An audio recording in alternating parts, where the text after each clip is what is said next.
totally fine. I only do that with the 3-year-olds though, but sometimes that can make it a little bit quicker, but I think you only have 4 in there, so I will leave that up to your discretion. Then we do animal action, and I'll send you animal action, and I just teach them how to stand in a straight line, like following each other. So the red center X, I say, is the red leader X, and so each week it's a different leader. They stand on the red X, and then everybody else stands like this and gets behind them and just barely touches the person in front of them, and that kind of teaches them how to line up without squishing each other. So I say, okay, we got to give each other dancer space. If they appear like they don't understand how to follow a line, sometimes I have them actually do like little marches holding onto each other, and then whoever the leader is holds onto my hips or my hands, and I have them follow me around the room so they get the idea of following a leader. And then animal action, it will say like, there's a little singing part, come on everybody, let's go to the zoo, we're going to do the dance like the animals do. Animal action is so much fun. That whole time we're just skipping in a circle, and a lot of 3-year-olds can't skip yet, but it's fine, they'll just kind of run or kind of gallop or whatever behind you. And it says, everybody move like a horse, or move like a cat, or whatever. And so then they just do whatever action corresponds to that animal, and in between, whichever animals they're talking about, they just follow you again, skipping in a circle.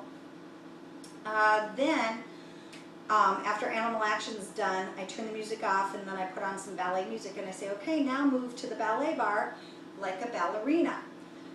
And in Studio 3, on the far wall of bars, I've marked the bars with pink tape so that you can space the little girls out so they have room. It makes it so much easier. And so for ballet, it's okay to have them face the bar or face you, whatever. But I would have them start just with some pliés in parallel first, and then relevés in parallel. You can teach them just demi-pliés, and even that is hilarious. But you just let them follow you, do the best they can. I try to teach them at least a stretch in first position, the standard one going down. And what I do first is tell them to put some glue in between their knees and in between their heels so that it all stays connected, because they're going to automatically want to bend. And so we work on trying to keep the back extended and the legs straight, even if they can't get all the way to the floor, to teach them to at least stay extended. And we go down and pick up pixie dust or fairy dust, and we sprinkle it out and do that again. I teach them tendus as well. It's okay just to accept that just getting the concept to them a little bit is okay. And so with tendus, I teach them about stretching and sliding their foot, and then we talk about it being like a snowball or a snowflake, that it melts, and then after it melts, they pull their heel in. And I only do like 4 to 8 on each leg, just because their little brains can't take it for that long. And then we'll go into a circle, and I'll have them hold hands with me, so we make a circle, and then we sit down and do like a little stretch. And so we'll like stretch our feet as they're seated, so I'll have them go like with their feet down to the floor, up to the sky, or we say bunny ears, stretch your feet, bunny ears up. We do that a few times. Then I have them like, here's my cat, hello. It's gonna move, come here baby, it's okay. Then to get them the idea of starting to stretch a little bit, is I have them touch their knees and try to keep the rack still tall and see if they can go down. And usually what happens is they're gonna wanna lift their legs. And so we just really try to get to a point where they can stretch a little bit, but still keep those knees glued to the floor.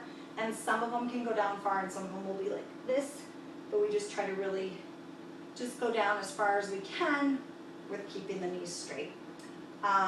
We also sometimes do the butterfly stretch, and we talk about where we're gonna fly.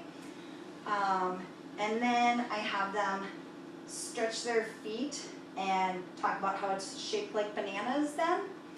And then I just say, oh no, I hear a monkey and the monkey's gonna nibble on our banana toes. So we hide our banana toes away. And then do that a few times and then say 1, 2, shoo, monkey, shoo. So that is great and lovely, and they scream and think it's hilarious.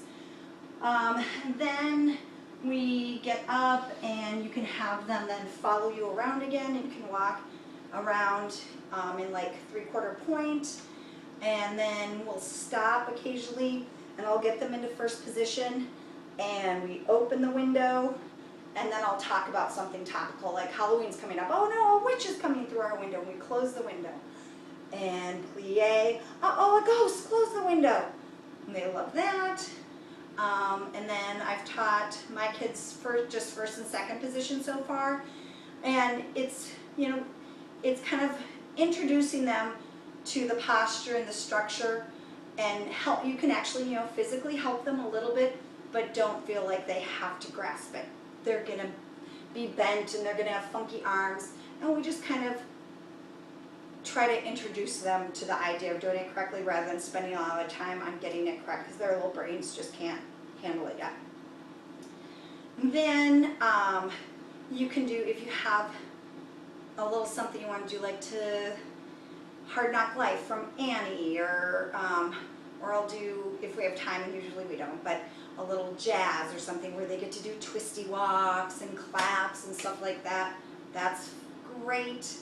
We just started dancing to Frozen, and so they just start with they're leaning with their head towards stage right, so this is how I would do it, to my left, and they wake up and they stretch and they yawn, and then they rise up, and one leg, other leg, first position, and then we'll do some arm movements.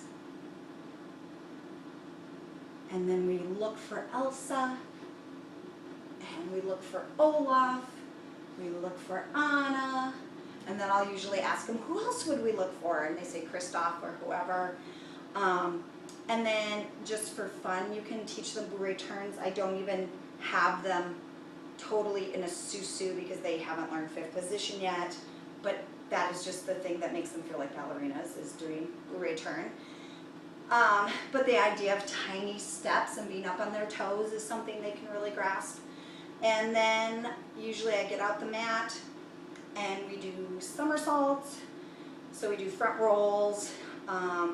If you have one of the multicolored mats, we do rainbow jumping bean. And so they jump one time on each of the colors, and trying to make sure they're only doing one jump.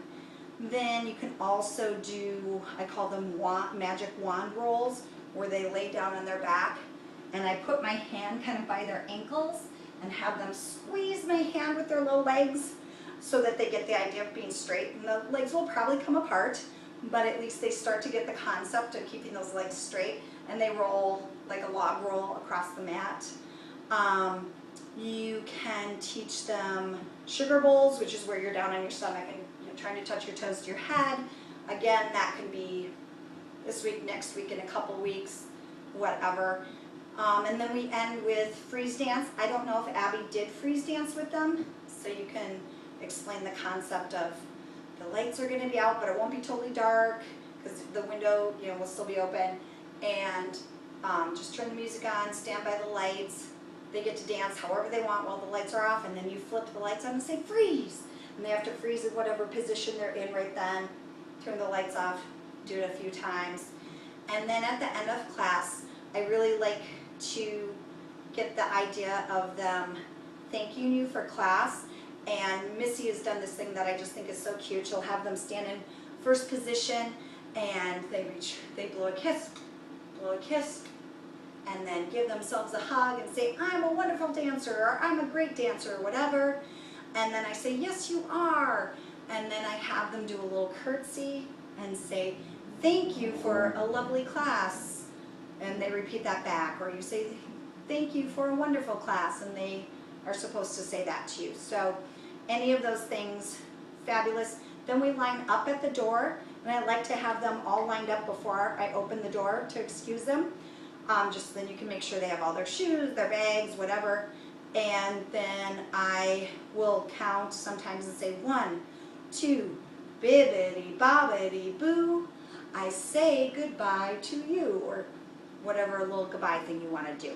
So, and then I think for tomorrow I'll have you maybe combine with Julia's class. For your first and second graders can go with her kindergarten and first graders, because her kindergartners have all had dance, and then you can kind of see that class structure. So thanks so much. We'll talk to you soon. Bye.